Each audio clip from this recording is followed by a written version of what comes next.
নমস্কার, আমি সুশান্ত পান ঘাটাল থেকে। আজ আবার কিছু কথা নিয়ে এসেছি আপনাদের কাছে। ব্যর্থতা তুমি কে? আমি তোমায় চিনি না। যতক্ষণ আছে শ্বাস আমি হাল ছেড়ে দিচ্ছি না। যতক্ষণ আছে শ্বাস আমি হাল ছেড়ে দিচ্ছি না। আমি যদি বলি হাজারটা বাধা আসলেও আপনি আপনার স্বপ্নগুলো পূরণ করে দেখাতে পারবেন, আপনি কি বিশ্বাস করবেন? আমি যদি বলি হাজারটা মানুষ আপনাকে ছেড়ে গেলেও আপনি চাইলে আপনার মুখের হাসিটাও কখনো ছেড়ে যাবে না, কখনো হারিয়ে যাবে না, আপনি কি বিশ্বাস করবেন? অনেক সময় দেখবেন আপনার বন্ধুরা অনেকে হয়তো ভালো ভালো জায়গায় চলে গেছে, হয়তো তারা অনেক টাকা পয়সা উপার্জন করছে, কিন্তু আপনি এখনো সেরকম কিছু করে দেখাতে পারেননি জীবনে। আমি যদি বলি ঈশ্বর আপনাকে আপনার বন্ধুদের থেকেও ভালো কিছু করে দেখানোর জন্য আপনাকে কিছুটা পেছিয়ে রেখে আরও একটা নতুন সুযোগ করে দিয়েছে, আপনি কি বিশ্বাস করবেন? হ্যাঁ, আপনি বিশ্বাস করুন আর নাই করুন, এটাই সত্যি। প্রতিযোগিতায় দু এক কদম পেছিয়ে পড়লে আপনি হয়তো হেরে যাবেন, কিন্তু জীবনটাকে যদি আপনি প্রতিযোগিতা মনে করেন তাহলে মহা ভুল করবেন। প্রতিযোগিতায় সবসময় হেরেই আপনি যাবেন। প্রতিযোগিতা আর জীবন এক রাস্তার পথিক নয়। প্রতিযোগিতা হচ্ছে কোনো এক নির্দিষ্ট কাজে কাউকে হারিয়ে দেওয়া। জীবন মানে হচ্ছে এক অজানা সময়ের জন্য প্রস্তুতি গ্রহণ করা, আর সেই জীবনের নামই হচ্ছে RCM অভিযান।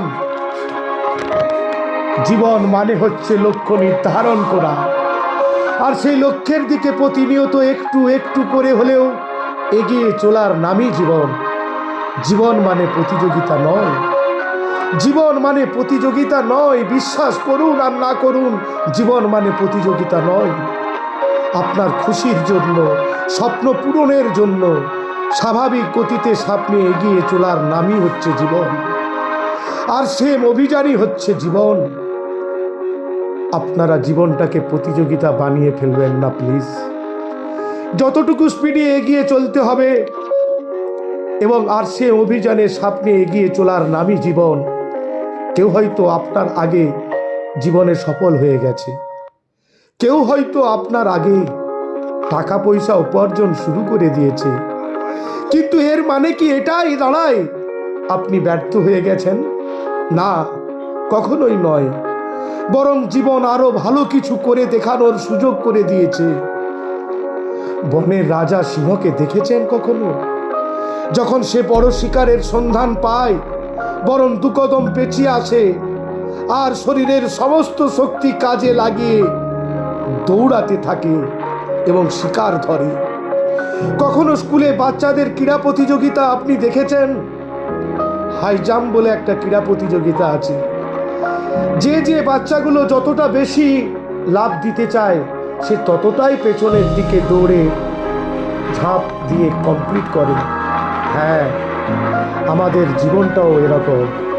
জীবনে কিছু পেতে গেলে কিছুটা থমকে, কিছুটা দাঁড়িয়ে, কিছুটা পেছনের দিকে নিজেকে সরিয়ে ব্যর্থতা থেকে নিজের স্বভাবটাকে পরিবর্তন করে মানুষের মতো মানুষের ভুল ভাবনাটাকে সংশোধন করে পেছিয়ে পড়া মানুষগুলোর দিকে না তাকিয়ে যারা ওপরের দিকে উঠেছে তাদের হিংসা না করে তাদের ফর্মুলাকে নিজের জীবনে অ্যাপ্লাই করে এগিয়ে চলার নামে জীবন।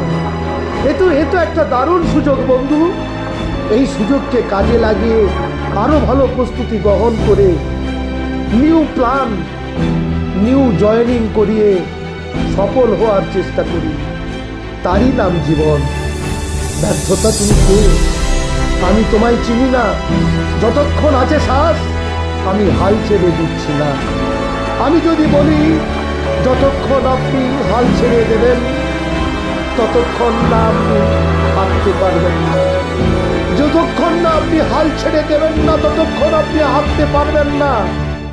কেউ হারাতে পারালেও পারাতে পারে, সেটা আপনি নিজে। অতএব নিজের উপর বিশ্বাস রাখুন, আপনি নিজেকে যাচাই করুন, সব জায়গায় নিজের পরীক্ষা করুন, এটা আপনার অধিকার। কিন্তু আমি জানি আপনার সফলতা আপনার অভিযানের মধ্যেই লুকিয়ে আছে। আপনি ফিরে আসুন, আবার একবার চেষ্টা করুন, ঠিক সফলতার রাস্তা পেয়ে যাবেন। পিছিয়ে পড়াটা ব্যর্থতা নয়, পিছিয়ে পড়াটা সুযোগ, নিজেকে জানার নতুন সুযোগ। হ্যাঁ, পিছিয়ে পড়াটা নিজেকে জানার নতুন সুযোগ, পিছিয়ে পড়াটা নিজেকে জানার নতুন সুযোগ। সাহস হারিয়ে ভুলো না বন্ধু, তোমাকে অনেক দূর এগিয়ে যেতে হবে। যারা তোমাকে সবসময় অপদার্থ বানিয়ে রাখতে চায়, আজ নিজেকে সফল বানিয়ে তাদেরকে অপদার্থ প্রমাণ করাতে হবে। তুমি আজ ধীরে ধীরে এগিয়ে যেতে থাকলে সফলতার প্রকৃত কাল তোমার হাতেই আছে। মানুষের কথায় কান দিও না। আজ যারা তোমাকে নিয়ে বাজে কথা বলছে, কাল তারা তোমাকে সফলতার শীর্ষে দেখে তারাই প্রথম হাততালি দেবে। আরে, সহজে পাওয়া জিনিসটা কেউ মূল্যায়ন করে না বন্ধু। সবার থেকে আলাদা পাওয়ার জিনিসটা কেউ ছাড়ে না। যেমন জাতি ধর্ম নির্বিশেষে অ্যাক্টিভ ইনকাম তো সবাই করে বন্ধু। আর সেম অভিযানে প্যাসিভ ইনকাম করার সুযোগ কেউ ছাড়ে না। জিতে যাওয়ার মজাটাই তো তখন আপনি পাবেন, যখন আপনি কষ্ট করে দুঃখ করে হাজারটা বাধা পেরিয়ে প্রতিনিয়ত এগিয়ে চলে দিনের শেষে সামনে দাঁড়িয়ে থেকে চিৎকার করে বলবেন, আমার পরিবারে আমি প্যাসিভ ইনকাম করি। নেশা করো না বন্ধু, তুমি নিজেই আরসিএম করার নেশা করে নাও বন্ধু। দেখবেন আপনার সফলতা আপনার পায়ে চুল খাবে। তোমাকে নিয়ে সমালোচনা করলে মন খারাপ করো না বন্ধু, কারণ সবাই সমালোচনার যোগ্য হয় না। তুমি সমালোচনার যোগ্য ব্যক্তি, তাই তো লোকে করে। তুমি ফিরে এসো বন্ধু, তুমি ফিরে এসো, তুমি ফিরে এসো, কারণ তুমি অনেক বড় জায়গায় যাবে। তাই তো আমি বারবার বলি, ব্যর্থতা তুমি কে? আমি তোমায় চিনি না। যতক্ষণ আছে শ্বাস আমি হাল ছেড়ে দিচ্ছি না, আমি হাল ছেড়ে দিচ্ছি না। যতক্ষণ আছে শ্বাস আমি হাল ছেড়ে দিচ্ছি না। নমস্কার, জয় আরসিএম, জয় হিন্দ, জয় ভারত।